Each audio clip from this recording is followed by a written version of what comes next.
Okay, welcome to CE567 Geotechnical Engineering Design number 2. Welcome to this new lecture. This lecture we talk about the pile's lateral capacity.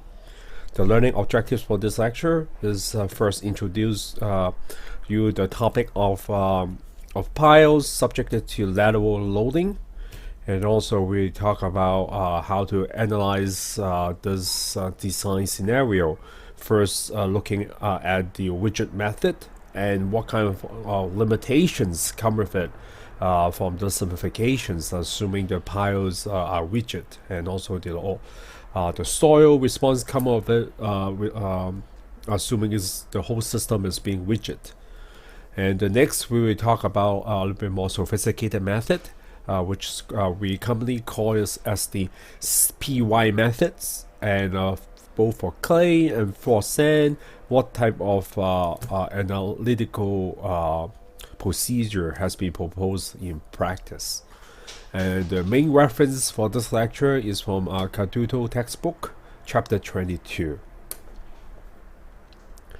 So what is lateral loading on piles?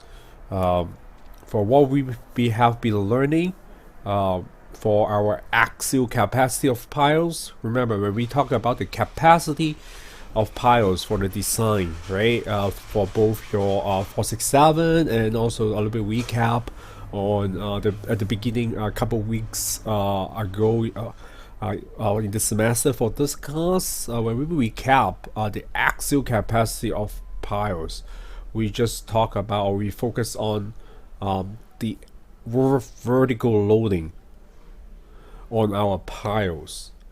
So which makes sense, right? Because the pile is in most cases vertically driven or set up in the ground, and the piles is connected to the columns of a structure. So all the low path like you learned in structural engineering, from the top most floor, and then transfer through the columns and then to the foundation, which is your deep foundations, your piles here. Everything stay vertical if the constructions and the installations has been done properly, or at a good quality manner.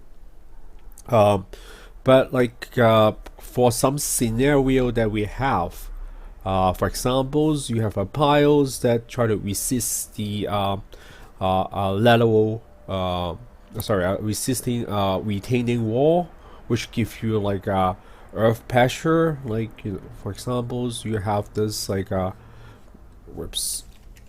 retaining wall here to withstand this is the ground, and then you have your soil backfill here. And to strengthen this retaining wall, you install piles to the ground, and now you do have lateral loading adding on your structure, transfer to the piles. In that case, you will have vertical, horizontal force applied to your foundations, so that will contribute to what you need to design for, which is the lateral capacity of your piles. For example, also the water pressure, your earth structure may not be just resisting backfill soils. It could be a dam, it could be levees that there are means to withstand water, so water pressure. And some laterals loading, like earthquake and wind loading, those will give you horizontal loading too. Because when earthquake happens, or wind loading, you will have horizontal loading adding on structure. It could be high rise. It could be like a typical residential housing. When those loading scenario happens, even though you are not at a seismic active regions, somewhere in Chicago, wind design, the wind loading is a big deal. There's some famous case history in downtown Chicago for those high-rise building. There's a major challenge over there. Those structure need to withstand like a very high loading demand of wind loading. And if you live in California, design a structure being earthquake proof is a must. So you must deal with the lateral capacity of piles. If you are staying in California for practice, and if you go offshore, the ocean wave force, is another dynamic type of loading, adding on your offshore platform. Those you need to in many cases, the lateral loading is the difference. Is the factor that dictate your design, which means your piles need to resist more lateral loading than a vertical loading. In many cases, those offshore structure is the case that getting the lateral loading or lateral capacity of the piles correct is the most important design task. And also if you have a bridge, the cable anchor for suspensions is being important too. So for those extreme design case, sometimes your piles will not be just go straight down. For this case, you have those better piles that come with an angle. You will have to resist a lateral loading better. And you have a pile system here, and you will expect the loading of the formations could be quite complicated, not something like a pure horizontal or vertical loading. When you combine the two loadings, sometimes you even have a moment adding on your pile systems. So when the piles is subjected to a horizontal loading, you expect deformations, and the deformations will also tells you how the pile responds with soil, or they are related. So for examples, when your piles is mobilized laterally by certain distance, we call this the lateral deflections. And the lateral deflections are coupling with the soil resistance, or the loading insert on the piles, so that will be resisted by the soil. So that gives you a force or the stress. So in this case, your force here is V, and then you have your y-axis here, and then you keep a track with your deflections. It tells you the response of the system. So we call this to be the PY curve. We will spend more time on this PY curve like a design procedure.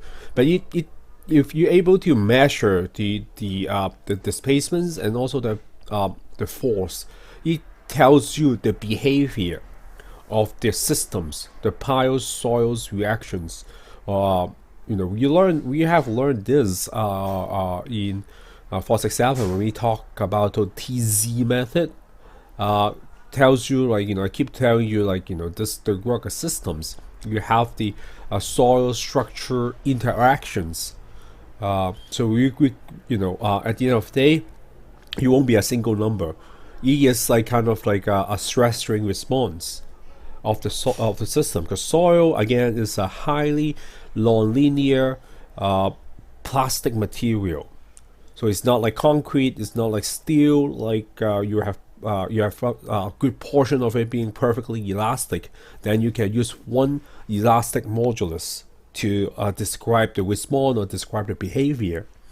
But now, since everything is non-linear, so pretty much you need a whole curve, like the stress strain curve here, sort of a stress strain curve here, to tells you the response. If you do a direct shear test or unconfined compression test in the soil lab, back to your C368, you have soil samples, you shear on it or you compress on it, then you get the stress strain curve. But that is just the soil behavior or soil response.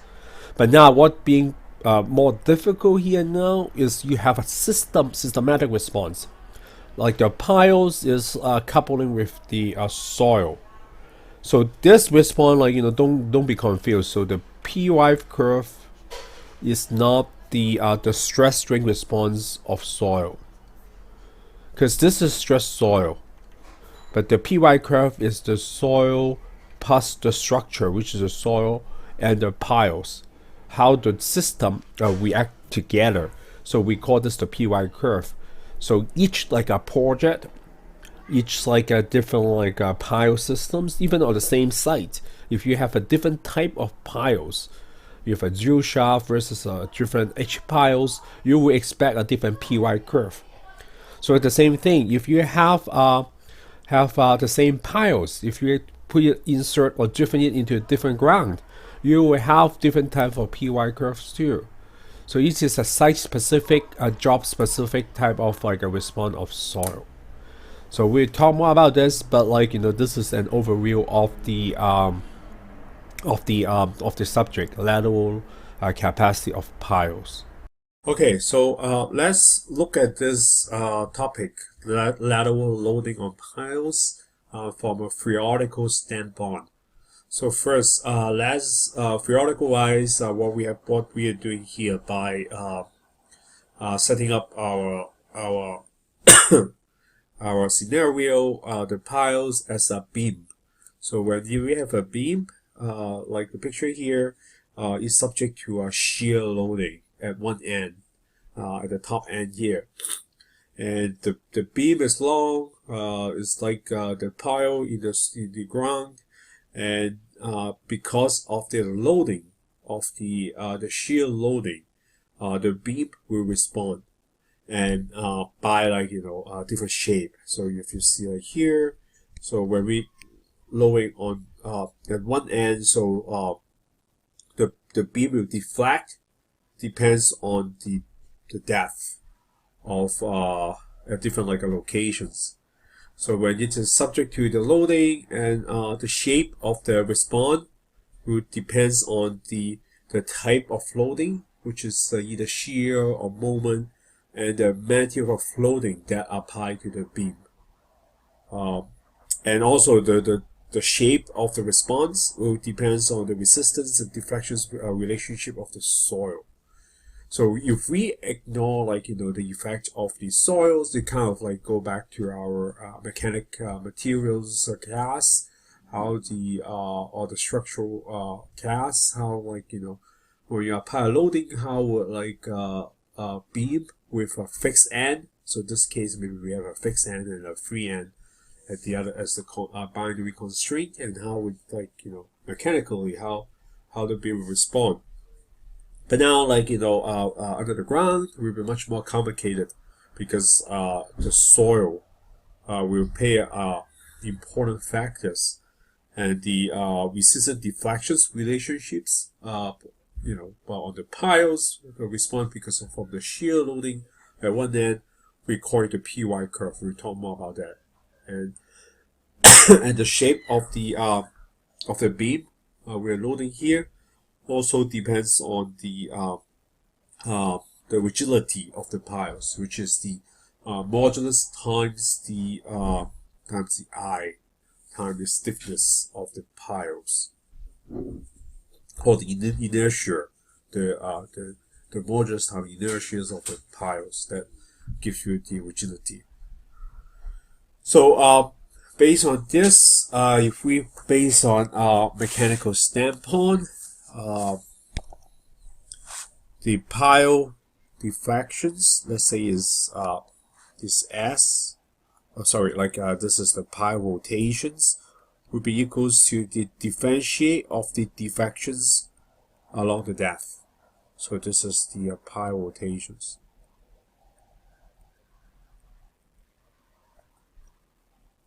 And if we differentiate the pile rotations one more times the rigidity, which is the modulus times the inertia, and then times the differentiations of the pile rotations, that give us the moment.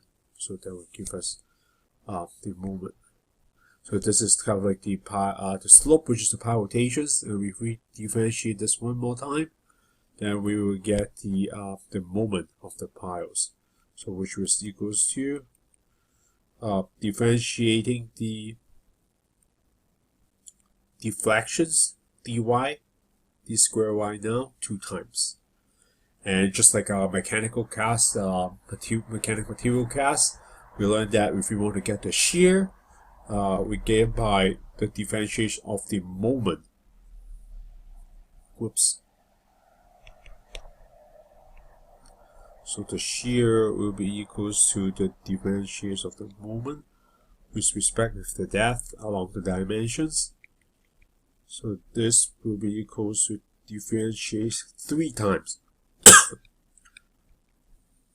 of the pi rotations. And if we want to find the soil resistance or the soil reactions, will be equals to differentiating the shear. So at the end of the day, that the soil response is equals to differentiating the pile deflections by 4 times. So this gives us the theoretical framework on look at how like the lateral loading subject to the piles, how we will respond. And we will need more information in order to do our analysis. And this is a purely theoretical framework. So what are the boundary conditions when we talk about piles subjected to lateral loading? First case, you could have a free end or free head, or the case that depends on the connections with the columns of the structure. You could be fully restricted, again at the top end. So if that happens, pretty much you have connections with the structure that it not permit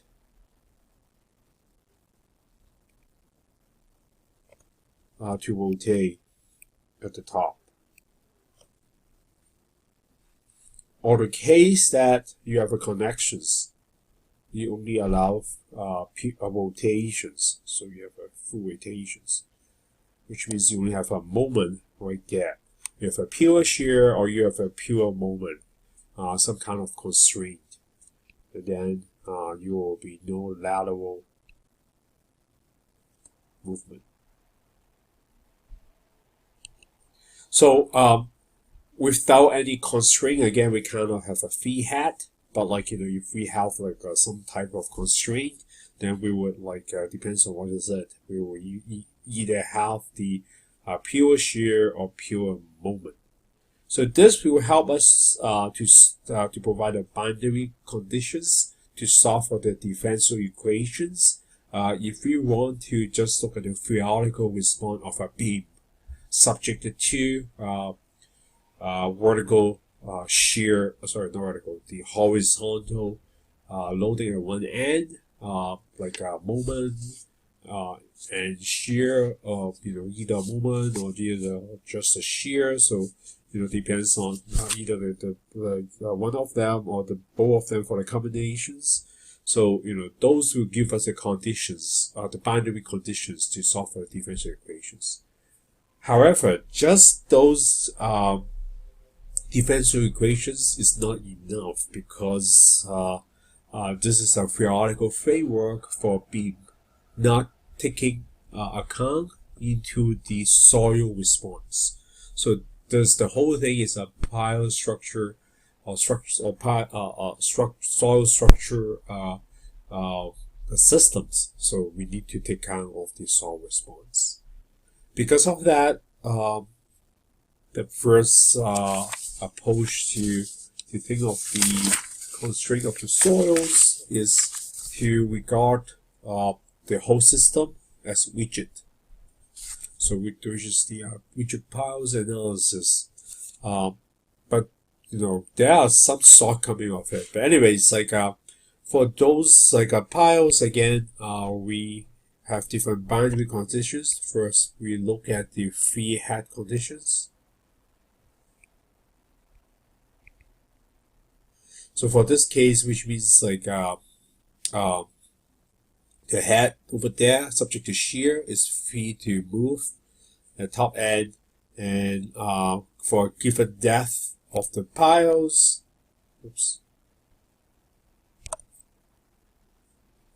and also the geometry of the piles is known, which is the diameters of the piles, and then we can construct and then we treat everything rigid, both the piles and also the soil. We treat as a rigid response. So we end up becomes like a structural beam problems that we solve in structural engineering. So there's a couple of assumptions that we have. First, we assume everything is perfectly rigid, and this is nice because this allows us to obtain simple closed form solutions. But the shortcoming of it is way oversimplified. The computations of soil response, which is the soil reaction force.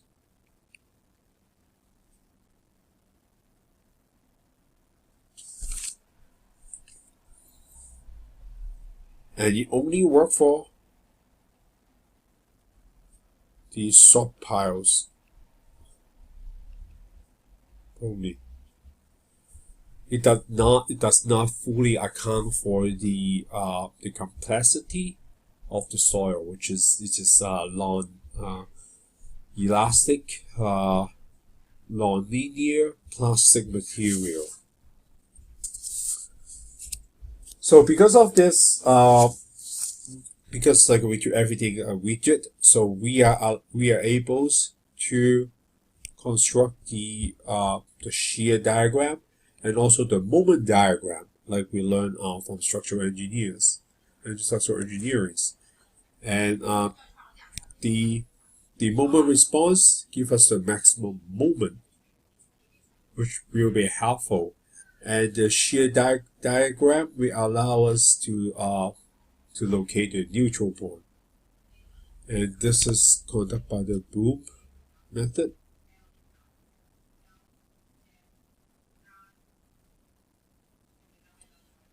Established in 1964 and 1965. And the nice thing about this is, this Bloom method, first of all, you break down the soil type, so everything, because this depends on the response of the soils, even though we treat them like a rigid response, but the sand and the clay will have very different behavior. So this set of analysis is based on cohesive soil, the clayey soils first, and from the shear diagram and also the movement diagram that the author established, he able to establish the conform solutions of the minimum length of the piles, the mean right there, which is very useful because that what we do for design. What is the shorter piles that we need to support the loading that we design for, and the minimum depth of the piles, you find out is this closed form solutions is equal to square root the F stands for factor of safety times the shear capacity of the piles times the plus 1.5 times the dimension of the piles plus 0.5 times F. So F is the dimensions right there, which is where you find the maximum point, maximum curvature point, the turning point of the moment diagram. So this is F right there. Okay, divided by 2.25 B times the undrained shear strength of the clay, and then plus 1.5 B plus F. And this F dimensions right here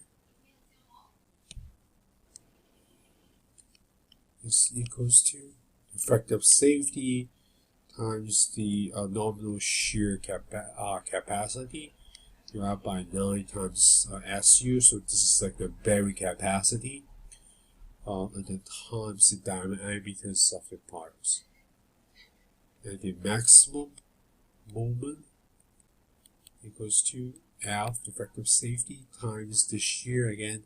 So the shear is the nominal shear that it provides. So F times shears gives you the nominal capacity, the nominal loading, because you take care of the capacitive, times E plus 1.5 times the B, which is the diameter of piles, plus 0.5 F. So what we have already calculated the F already. So that gives you the cold swamp solutions we need for the conditions of the boundary conditions of having a free head. And the other thing is the E here, the E terms here we have is equals to the nominal moments divided by the required nominal shear load capacity.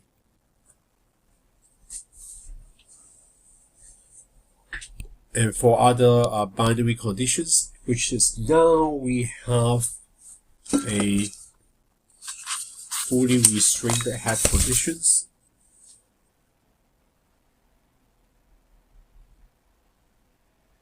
So now the top of the piles pretty much is like a fully engaged with the above ground structure.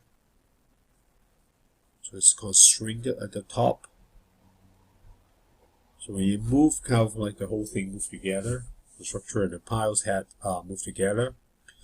And because of this conditions, when we solve for the cold swamp solutions, we have the D mean.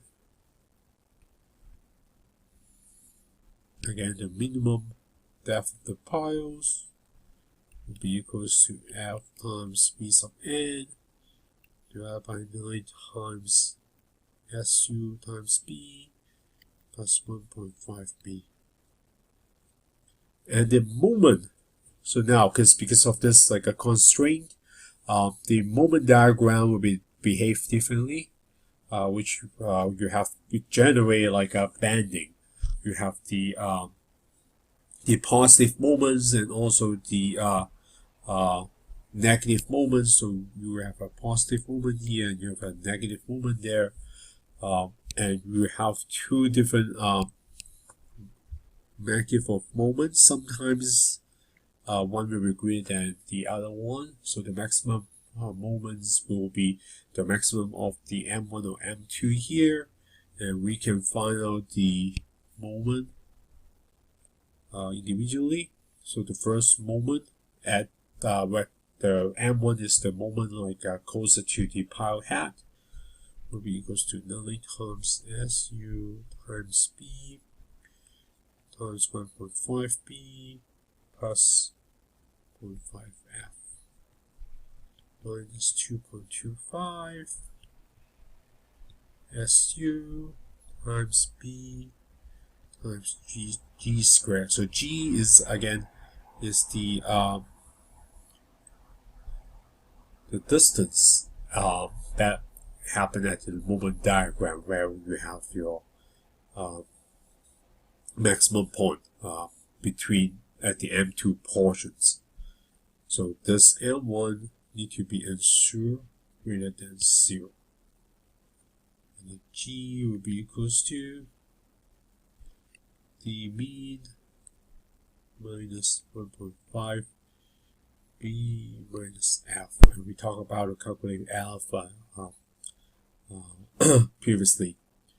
and the second moment will be equals to F times Vn 1.5b plus 0.5F divided by 2. And the maximum moment that we decide for will be equals to the maximum of the two. So those closed form solutions, or this like a widget method, is nice in a way that it provides you those simple closed form solutions for you to find the like a d mean and also a maximum moment that you can use for design for the piles. But there's a lot of restrictions and constraints here. Because we have quite a few of assumptions. We have the main thing is to assume everything perfectly rigid, which is not the case, because we know soil is a plastic material, and the piles can also deform, especially when you have a long piles. When you have a very long piles, even though you talk about concrete or steel, when you are such like a long in length, and under subject high loading, you will bend. It's just not like you won't behave like perfectly rigid.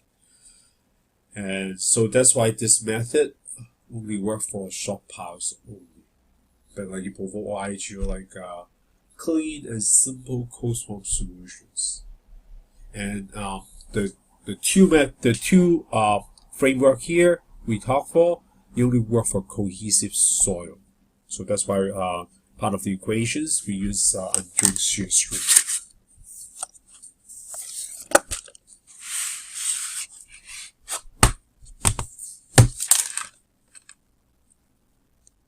Very similarly, the same methodology, but like now we apply it for cohesionless soils. So the response of the soils are different, right? When we switch from clay to sand, because clay you will use undrained shear strength as an undrained phenomenon to characterize like the clay response when it's just under loading. But for sand, now it's just like a drained response, and you will have different parameters to adjust that. And also the same thing, we look at the conditions of free head. So we got equations now, quite different from actually, like if you look at the soil response, or which is like the shear diagram, and the response of the moment could be very different than what we used to see. So kind of like you're pushing the soils into the sand. So kind of like if you have a backfill, you have a retaining wall, we kind of like you got a passive earth pressure response. So that's like how the shear or the pressure diagrams look like. And with that, we can calculate the nominal shear capacity, which is equals to the factor of safety times that will equals to 0.5, the effective unit weight of soil. So this is the total unit weight minus the water unit weight. If you don't have water, then like the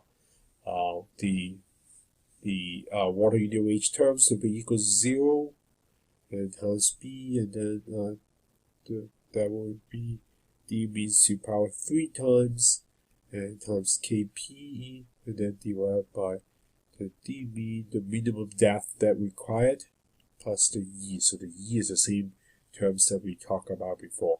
And this kp per term is the coefficients of passive earth pressure.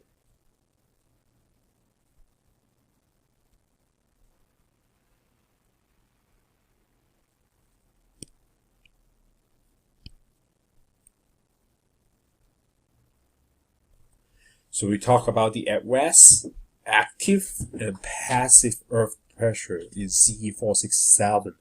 So you may want to go back to that, and we talk more about this when we go to the second half of the semester, when we talk about the retaining earth structures. And this Kp terms is equals to tangent square 45 degree plus the friction angle, the effective friction angle divided by 2. So again, this is sand, so we use the friction angle to describe the sand, the strength of the soil. So with these equations, if you know the nominal shear capacity, then pretty much we can back calculate the d mean, the minimum depth or the minimum length that you need for your piles for your design. The maximum moment from the moment diagram, we solve for the cold form solutions. Then we will get these equations.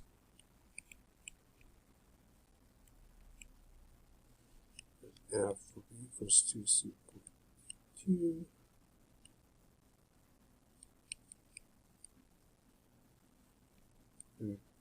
Kp.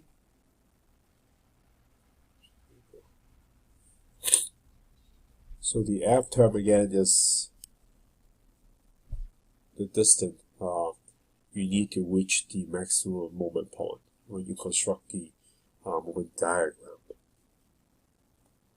And if you know that, then you can, if you know F terms, then you can solve for the maximum moment for piles. Also, similarly, for the case that now this is fully restricted,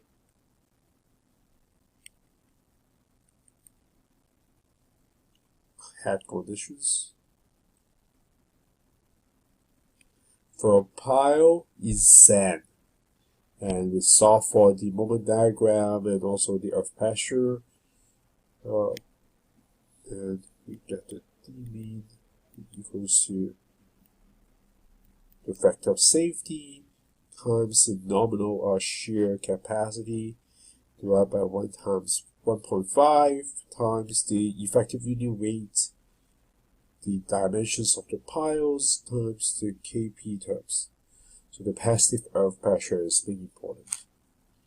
And the maximum moment will be equals to 0.67 times the factor of safety, the nominal shear load capacity, and then times D. And D is again, the depth for your piles. So those are the equations needed for sand. So to give you, like there's quite a lot of shortcoming for this type of rigid type of analysis method, but it gives you an idea of what's going on when you're loading the piles, how the shear diagram and the moment diagrams look like. Okay, so another type of analysis is more sophisticated, what we call PY method, which is very commonly used method to design for the lateral capacity of piles in practice. The nice thing about this like a PY method is it really take care of one of the shortcoming that the previous rigid method that cannot handle, which is it is a non-rigid method. And the way they do it is pretty much they discrete the piles that we have into many different nooks, and each nooks connect with a spring. And this spring is like a horizontal spring, unlike the TZ method that like we have talked about in the previous class, and also we can review it at the beginning of the semester. Remember the TZ spring? Actually, those are vertical spring that we use at different portion of the piles. So this is a vertical springs, and you have, so there's a TZ spring, and then like you have a QZ spring at the end of it.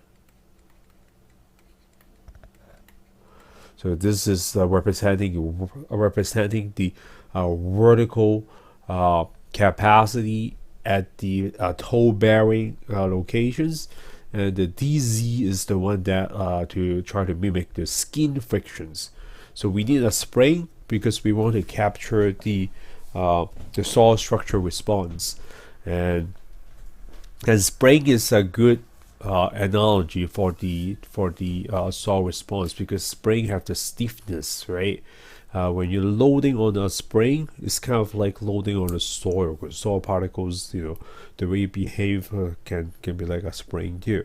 Is elastic and plastic, kind of like a deformations come together when we have the spring, and so the spring are nice to talk to describe the soil behavior or even the soil structure behavior, especially when you have a series of spring. And then you have like a many spring attached to different locations of the piles. You can capture many different responses.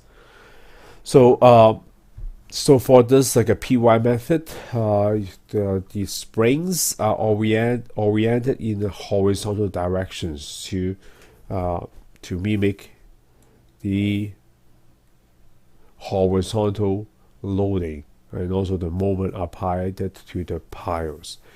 So different spring at different locations. The more spring that you have, then you better discrete the conditions, because throughout the depth of the piles, different locations of the piles, you have a different soil response. Because at different locations, you may have different like a soil stratums, and also at different locations, even though you have a homogeneous soil layers, or like a thick uniform soil layers, but at different depth, you will have different soil strength, because you are at a different vertical stress locations, and strength, soil behaviors, the stress response of soils is a strength dependence response. Is a vertical effective stress dependence response. So that's why we do want to have as many spring as we do. But at some point, the number of spring will be saturated, which means n versus n plus 1 spring, you are getting the same answer, a very close answer, with a very small difference. So that at that point, that we can call it that you have enough spring. And nowadays, you do all this within a computer package. Find elements or find a different software.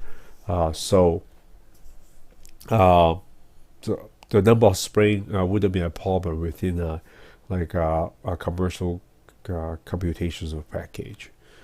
And in the previous lecture, when we talk about the pile driving, we briefly talk about this finite difference approach, how to solve those computational problems. But anyways, so this PY method, in short, this picture is a very good descriptions. It depicts how the modeling of the PY method, or we call it PY model, works. Is like setting up a series of horizontal spring attached to your piles, and then assign different PY curve for each spring. We talk about those PY curve to represent the soil structure response at that particular locations. So so here's your piles, and when this being loaded, you would imagine the whole thing could go this way, right? I try my best. So the piles could deform like this way, and you could be curved a little bit because of the piles itself is non-rigid. And the beauty of this spring method is it can allows those non-rigid functions when you load on it, then I'm extracting, your pile could deform like a lot at the top, and then deform like a little bit at the bottom. So you can capture the long. So this can be a curve, even though I didn't draw like a curve. But we can capture those non-linear and non-rigid effect with this series of spring right there, which the previous rigid method cannot, because you pretty much you assume everything is perfectly rigid, so everything move together, so everything need to be strict. But here you can take care of a little bit like a non-linearity, and which is the nice thing, which means this method can work for very long piles. So those can take care of long piles.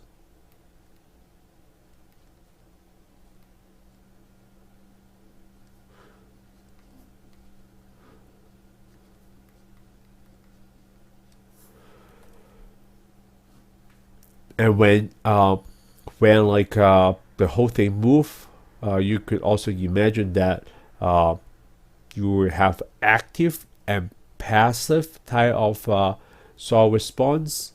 So here, like at the top, pretty much this is a good picture. You are pushing into the soils. So this is when you push into soils, right?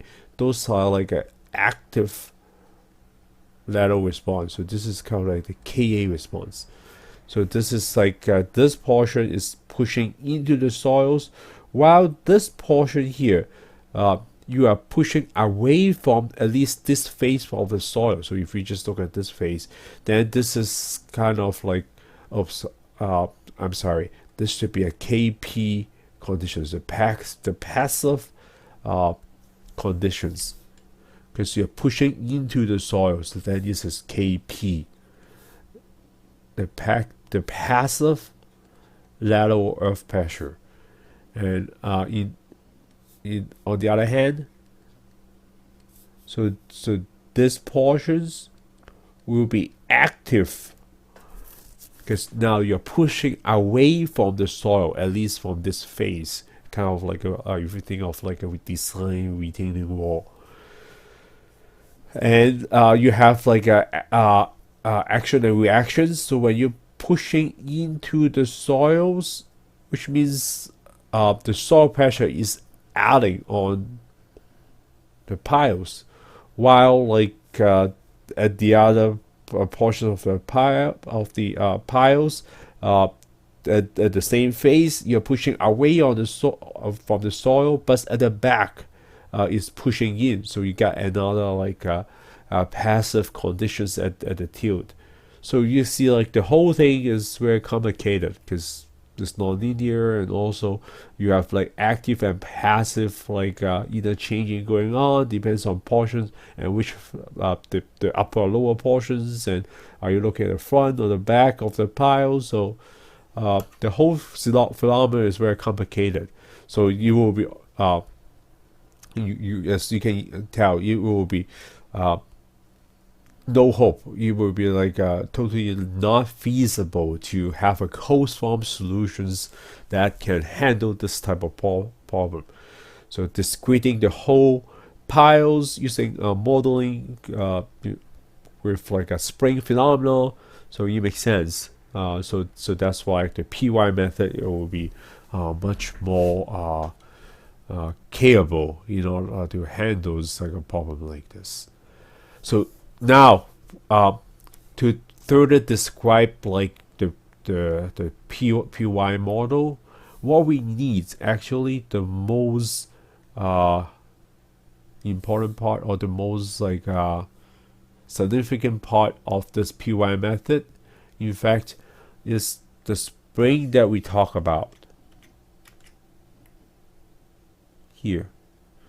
Those are the non-linear spring that represent the whole systems, and each spring pretty much come out with the what we call the PY curve. So depends on how many spring you have, then that will be the number of PY curve that you will need. So this is the beauty of the whole thing, is you can assign as how many like a PY curve you want to accommodate how complex your soil stratum is. If you have many different soil layers, just because like your site is so special that you have many different soil layers, then you can have however like a many like a spring to address this. So each layers you have like a spring, and that spring can model particularly to the soil layers that you have.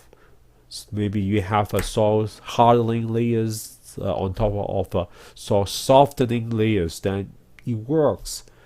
So all this like a flexibility that can build in make this PY model, this PY method powerful. And even though you have the same clay, very likely, when you work on offshore project, you have very thick, soft clay layers. And the soft clay is very sensitive. If you change like every 10 feet, then like the undrained shear strength change. It's very sensitive. Then because the change of the undrained shear strength, then you may want to have another different PY curve to describe the soil behavior at that particular elevations. So this PY method will take care of it. So you will imagine at the end of the day, like each PY curve, each PY space, you will have each like a PY curve. So like each space, you will have each curve, and when you model the whole pile response in your computer models, and the computer will take care of it based on like how much you have moved at each different elevations. When I say move, which means the deflections. We talk about this at the very beginning. So how much like a deflection? So you see like a piles like here. The way you move could be very unique and very special based on like the type of loading, based on the resistance of the soils, based on the rigidities of the piles. Then like at many different elevations, then you can set up all this different like a PY spin over there. So each depth you have a different like a soil structure response, plus different like deflections being mobilized. So it will help you much more accurate to reflect the actual stress based on the displacement at different like locations. So for example, at this level, you have a PY curve. This is not a very good drawing. So you have a PY curve like this, and you have at a higher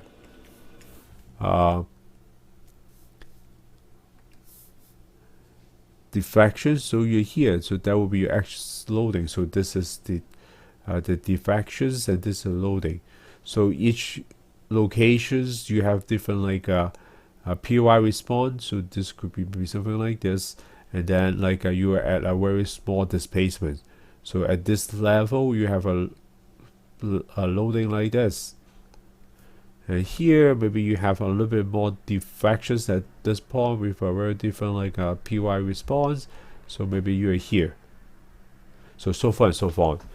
So this allows to bring in a lot more flexibility to interpret very complicated circuit loading scenario when you involve soil structure interactions. So this is the idea of PY curve, and the PY curve depends on a bunch of like factors, like the soil. So like the shape of this curve dictated by a lot of different like factors, like the soil properties, the type of loadings, the piles diameters, the cross-section shapes, the coefficients of frictions between the piles and the soil. So that goes into the type of the piles that you're working on, and the depth like below the ground surface, and the pile construction method. So which means this whether you have different pile versus drill the shaft, those make a huge difference too. And also group interactions. If you have a bunch of piles acting as a group, then the PY response will be very different. But here, like we don't go too far. We are just looking at our single piles. So some great engineer from Texas. So Matlock is a longtime professor at Texas, along with Weiss. So you see many publications from Weiss too. Weiss and Matlock pretty much is the pioneers on the piles design and they work together at Texas. So the reputations of Texas in geotechnical engineering pretty much start from these two professor, long-time professor at Berkeley. So every year, they remember Weiss. They will have the Weiss lectures. So Weiss, yeah, here actually this is the Weiss work too. This table is Weiss et al. 2004. Hopefully you can have a better resolution than I do. So just come up with your textbook table 22.1. But anyways, so those are some like PY curve models based on soil type. So Matlock, he developed a soft clay model, PY curve models, for engineer to use. So those are great engineering work. They after he published those design method. Pretty much he got a lot of engineering award. So that's why this method is from 1970. Wow, so this is 50 years ago, and we are still using it nowadays. So you see how useful those PY method and also PY curve are being used. So PY method pretty much is kind of like the operational systems, and different PY curve from different sources, different design manuals. Those are software to plug in those operational systems. So this is like a great PY, one of the PY curve that company use for soft clay. So when you design for your piles that has lateral loading, this Matlock curve will be a good choice if you have a clay site. So this model pretty much is like you have parabola curve as setup. So this describe the plastic nonlinear portion of it, and then you have perfectly plastic portion, which is a strict line right here after certain lateral displacements. So this curve kind of normalizing the y and x axis, and here you have your general equations. So this y50 is a constant that equals to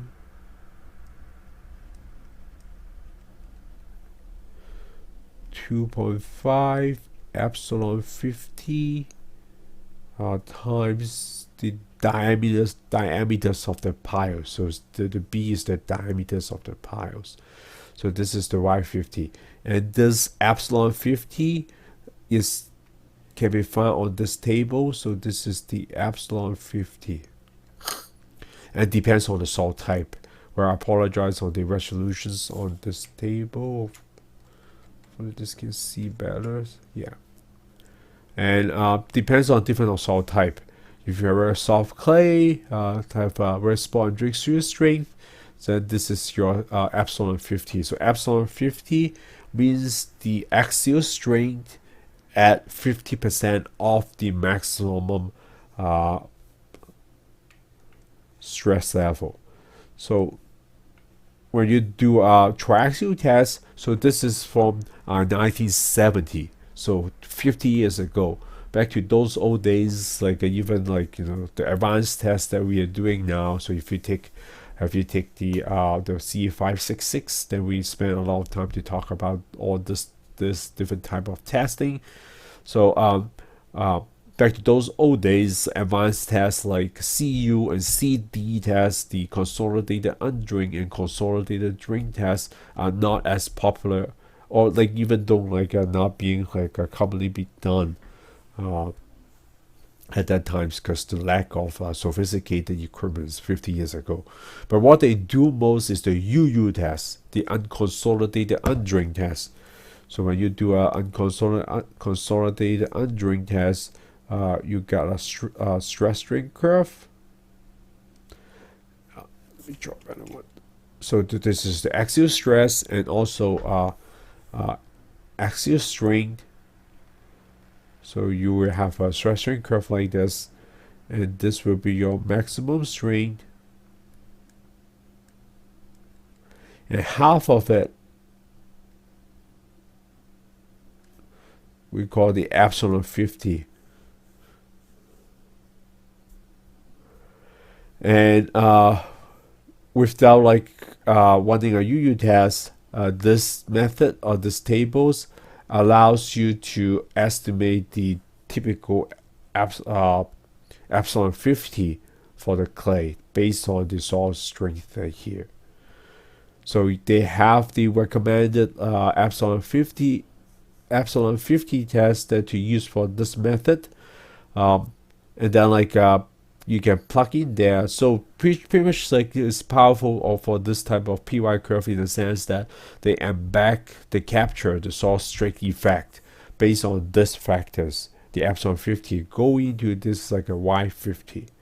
So based on your soil type, you know the epsilon 50, and then you can calculate a Y50 go in there, and also you will know the automated loading for your site or for your soil. Hopefully you have done a lateral load test on field to verify that. If your budget allowed, then pretty much those two are constants, and P and Y. So Y will be the displacements that you can assume, and then you can generate the P based on these equations. So this is kind of like representing the stress strain, the PY curve for clay, and they further normalize the x-axis and y-axis. Then you get a generalized PY curve. And the P again, the ultimate strength, actually, if you don't have a load test, you can estimate by equations like that. So the ultimate strength will be equals to maximum of these two.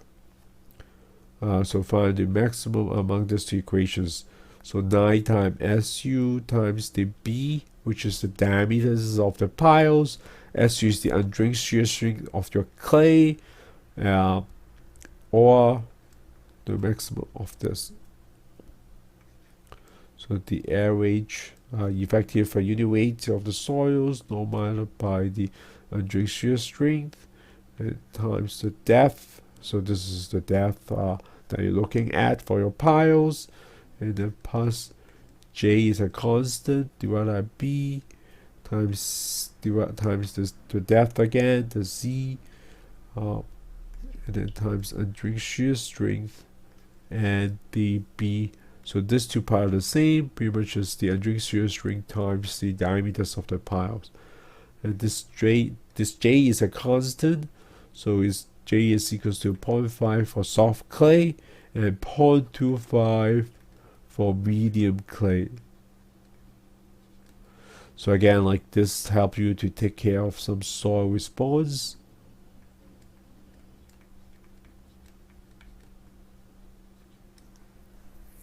So that gives you the PU. So this pretty much like is the PY curve for clay under static loading. And if you have cyclic loading, and because like Matlock work at Texas, and where likely those are offshore, motivated by the offshore oil platform design back to those days, 70s, 80s, which is the golden time of the black market, which is the oil industry, and in offshore uh, engineering's constructions, they were keep on being challenged by the cyclic loading from the sea wave. So when you try to design for a dual platform at the Gulf of Mexico, Houston, the major challenge is the ocean wave repeatedly heating on your oil platform. So those are the cyclic loading they are designed for.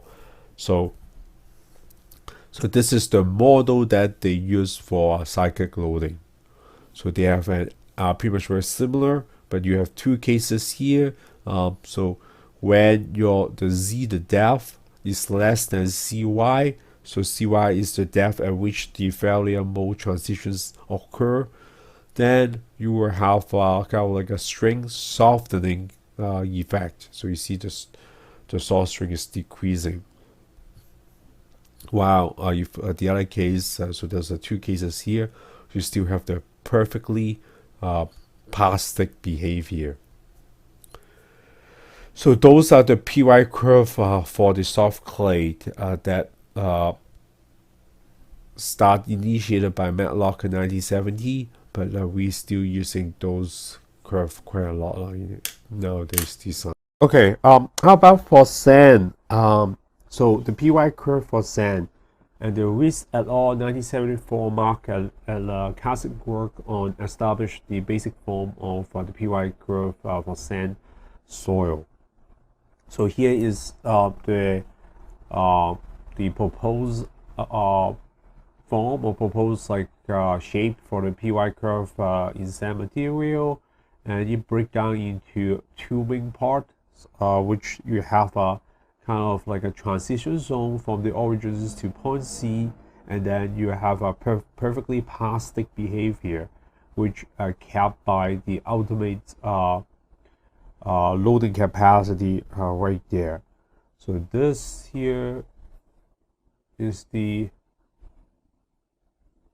ultimate soil resistance in the lateral directions.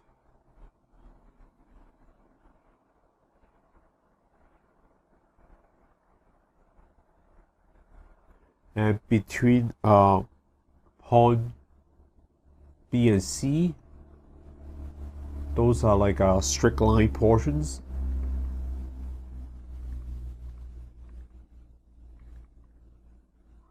And between the origins and point B, that is a parabola mathematic shape for the curve. This is a parabola. And at the beginning of the well, actually it's from point A to point B, sorry. So from point A to point B is parabola.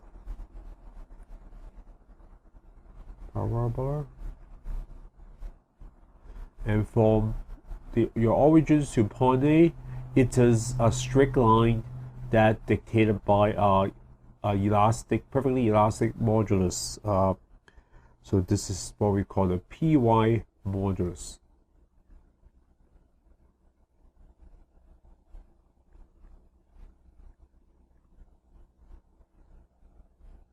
So that is like the basic setup for the sand curve, and for the locations of point B, the x coordinate is b over 60. So this is the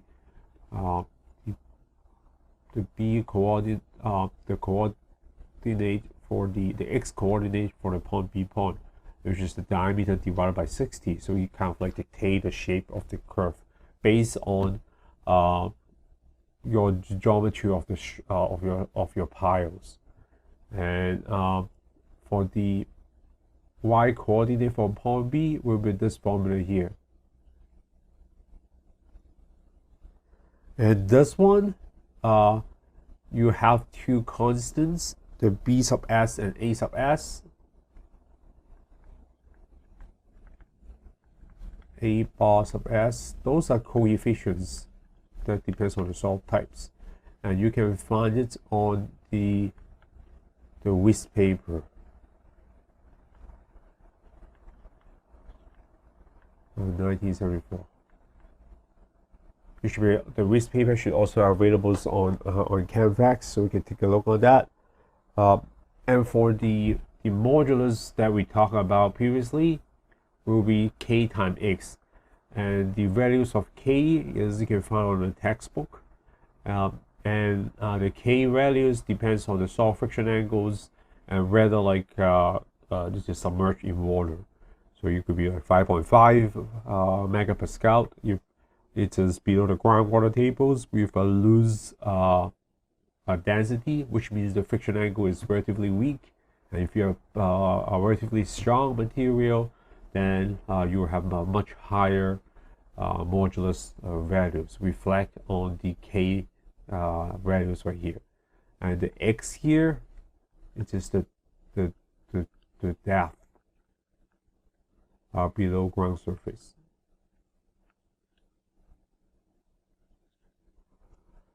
So that if you after find out those parameters, then you can establish this PY curve for sand material. So as you see, like you need to assign a different PY curve for your PY model. So if you end up like you have a layer of soils, then you may need to use a sand curve for that particular layer.